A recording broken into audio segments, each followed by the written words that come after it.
오늘은 요한복음 11장 24절에서 30절 나는 부활이요 생명이니라는 제목으로 은혜받고자 합니다. 여러분이 다 아시는 바와 같이 지금은 가을이 되었습니다. 나무는 단풍이 들고 낙엽이 떨어집니다. 계절이 바뀌는 것은 태양의 빛의 양에 따라 조절됩니다.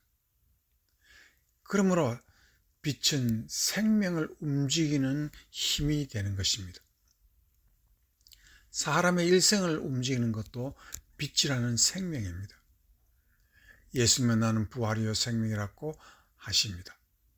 이 말씀은 오늘 본문에서 요한복음 11장 24절에서 마르다가 이르되 마지막 날 부활 때에는 다시 살아날 줄을 내가 아나이다 라고 그 오빠 나사로가 죽은 것에 대해서 말을 합니다. 그러나 25절 보면은 예수께서 이르시되 나는 부활이요 생명이니, 이 말은 뭐냐면 예수님이 우리에게 가르치고자 하는 것은 매일매일 살아있는 순간순간이 부활이라는 것입니다.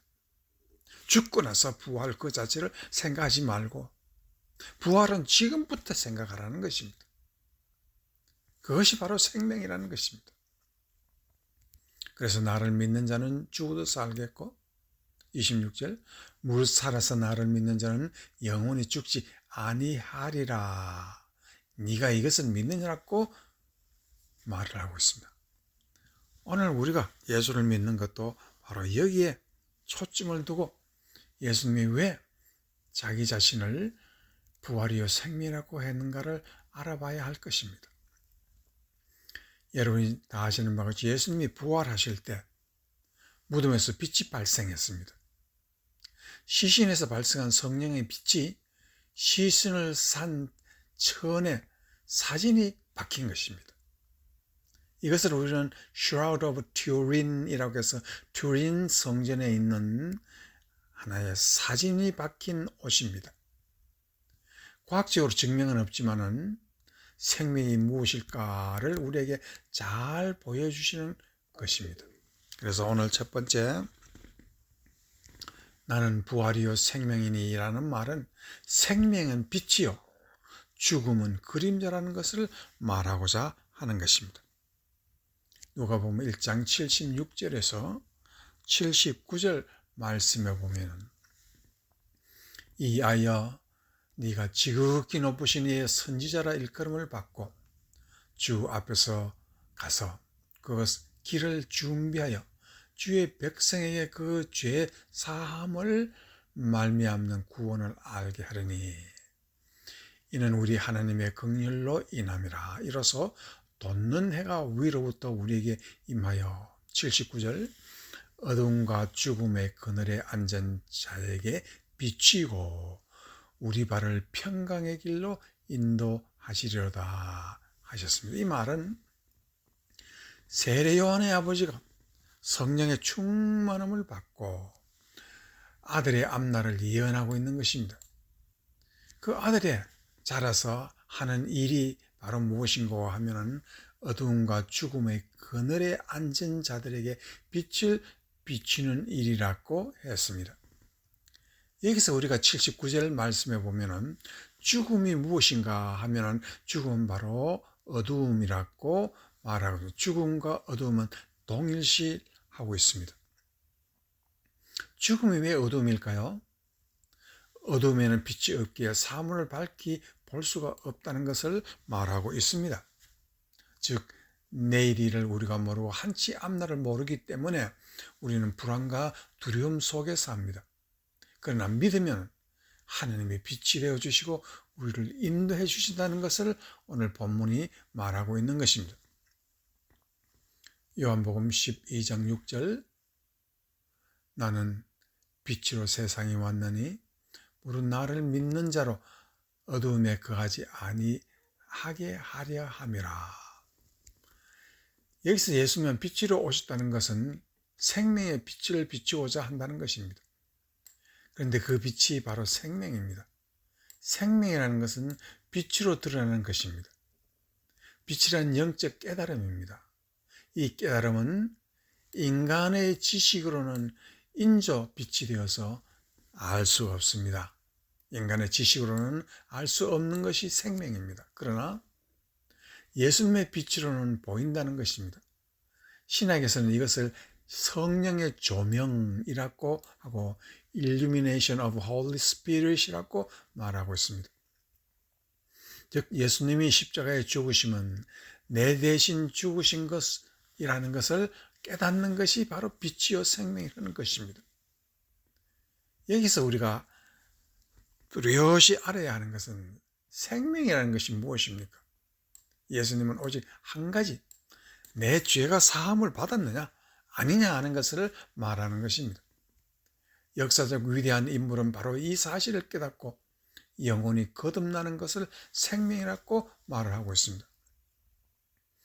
모든 복음이 생명의 빛이 되는 것도 이 사실을 전하는 것입니다. 즉 우리의 죄는 이미 용서받음을 알고 깨달은 것입니다.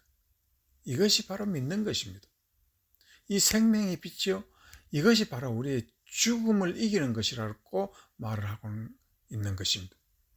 내 죄가 용서받은 것을 모르면 스스로 죄를 덮고 감추려고 남이 나를 조금만 멸시하고 나의 잘못을 꼬집고 나의 죄를 말하면 그것이 비방이 되어 견디지를 못합니다. 그래서 적은 죄를 지적하면 견디지 못하고 싸움이 시작하고 또 남을 욕합니다. 그래서 솔직히 나는 죄인이다 라고 말할 용기가 없는 것입니다. 내가 죄인이라는 것을 알기 때문이고 또한 나는 죄를 용서받았다는 그 자체를 알기 때문에 그래 어쩔래? 나는 예수님이 나를 용서해 주셨다.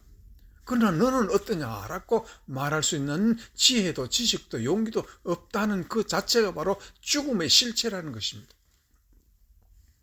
산다는 것은 용서받은 것을 아는 것이냐 깨닫는 것이냐 아니냐 하는 것이 바로 삶과 죽음의 빛과 그림자의 그 차이라고 말하는 것입니다. 그래서 요한복음 3장 18절 19절 말씀에서 그를 믿는 자는 심판을 받지 아니하는 것이요 믿지 아니한 자는 하나님의 독생자의 이름을 믿지 아니함으로써 벌써 심판을 받은 것이니라. 19절 그 정죄는 이것이니 곧 빛이 세상에 왔으다 그랬어요. 빛이 세상에 왔으다. 이 빛이 깨달음이 우리에게 왔는데 그 깨달음을 깨닫지 못하고 예수님이 날 대신해서 십자가에 죽었다는 것을 깨닫지 못하기 때문에 내 죄를 내가 덮으려고 발버둥을 치고 사는 것입니다. 그래서 19절 말씀 사람이 자기 행위가 악함으로 빛보다 어둠을 더 사랑하는 것이라고 말을 하고 있습니다.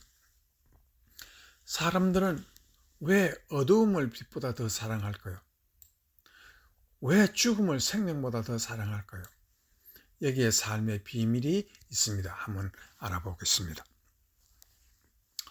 사도행전 5장 1절에서 5절 말씀에 보면은 아나니아라 하는 사람이 그의 아내 삽비라와 더불어 소유를 팔아 그 값에서 얼마를 감추매 그랬습니다. 그 아내도 알더라. 얼마만 가졌는가 사도들의 발 앞에 두니 그들이 가진 것을 사도들의 발 앞에 가져갔다 그랬습니다. 3절 베드로가 이르되 아나니아야 어찌하여 사탄이 네 마음에 가득하여 내가 성령을 속이고 네가 성령을 속이고 땅값 얼마를 감추었느냐. 그 땅이 그대로 있을 때는 네 땅이 아니며 판 후에도 네 마음대로 할 수 없더냐. 어찌하여 이 일을 네 마음에 두었느냐. 사람에게 거짓말한 것이 아니요 하나님께로다. 아나니가 이 말을 듣고 엎드려져 혼이 떠나니 이 일을 듣는 사람보다 크게 두려워하니라. 여기에서 아나니와 삽비라는 두 부부가 하나님 앞에서 자기들의 땅값을 팔았으면은 그 원하는 만큼 드리고 또 이것은 전체가 아닙니다라고 하면 더 좋은데 사도들 앞에서 베드로에게 특별히 그들이 원치 않는 거짓말을 한 것입니다. 그래서 이 거짓말이 문제가 됐다는 것입니다. 그래서 베드로가 성령으로 그를 꾸짖으니 그 즉시에 죽어버렸습니다. 두 부부가 그렇게 다 죽었습니다. 이 말은 이 아나니아와 삽비라는 사람은 사장에서 일어난 사건인데, 그 사장에서 사도들이 성령의 은사로 공회 회원들도 꼼짝 못하게 하는 그런 능력을 행하는 것을 보고 사람들이 큰 충격을 받고 하나님 앞에서 자기의 집도 팔고 땅도 팔아서 교회에 헌금하고 사도들에게 환심을 사려고 했습니다. 그러나 바나바는 달랐습니다. 바나바는 솔직히 사이프러스에 있는 땅을 팔아서 사도와 교회를 경제적으로 도운 것이 왜 그랬겠습니까? 예수님이 나를 위해서 죽었다는 사실을 분명히 믿고 또한 그의 죄가 사했음을 믿었기 때문에 그렇게 했는데, 지금 아나니아와 삽비라는 그와 같은 죄 사함의 확신도 없고 예수님이 나를 위해서 죽으셨다는 그 고마움을 깨닫지도 못하고 단지 그 마음속에 있는 명예를 위해서 땅을 팔아서 거짓말하면서 줬다라는 것입니다. 즉 그들에게는 예수님께서 우리를 위해 죽으신 그 고마움으로 땅을 팔아 재산을 바친 것이 아니라는 것입니다. 명예를 사기 위해서 재산을 팔았다는 것입니다. 그랬더니 베드로가 성령의 빛으로 아나니아의 마음속에 어둠을 빨리 알아내고 꾸짖으니 죽었습니다. 이 사건은 초대교회에 큰 파문이 되었습니다. 그 이유는 무엇일까요? 지금 아나니아는 자기의 명예를 위해 살아야겠다는 어둠의 자녀라는 것입니다. 그런 사람이 성령의 은혜를 받고 싶다 하는 것은 하나님께서 원치 않는 것입니다. 아나니아는 곧 자기 속에 있는 악령으로 성령을 복종시키려고 하는 어둠의 계획이 그 속에 있다는 것을 하나님은 직감했기 때문입니다. 성령께서는 이러한 아나니아의 마음을 아시고 진노하신 것입니다. 그리고 아나니아와 삽비라는 그 자리에서 둘 다 죽고 말았습니다. 초대교회는 성령의 충만함이 불처럼 가득하여 작은 일에도 거룩한 교회에 틈새를 주지 말 것을 성령이 지시한 것입니다. 여기서 성령님은 에덴 동산에서 아담과 이브를 추방하신 후에 아무도 거기에 들어가지 못하게 불칼을 들고 계셨다는 것을 창세기 3장 24절에 말을 하고 있습니다. 이같이 하나님이 그 사람을 쫓아내시고 에덴 동산 동쪽 그룹들과, 그룹이라는 것은 천사이지요. 천사인데 이 그룹 천사는 날개가 4개 있는 천사입니다. 그 천사들과 두루 도는 불칼을 두어 길을 지키게 하시니라. 여기서 에덴 동산에 들어가는 그 문을 천사들이 불칼을 들고 지켰다. 그래서 그 속에는 다시 들어가지 못하게 했다는 것을 우리가 압니다. 이것은 비록 우리가 창세기에 나타난 얘기지만은 예수님께서 이 우주의 새로운 교회라는 것을 만드실 때 이것은 바로 이 교회는 에덴 동산과 같은 그러한 축복의 땅이요, 우리가 하나님께서 받을 새로운 천국의 땅이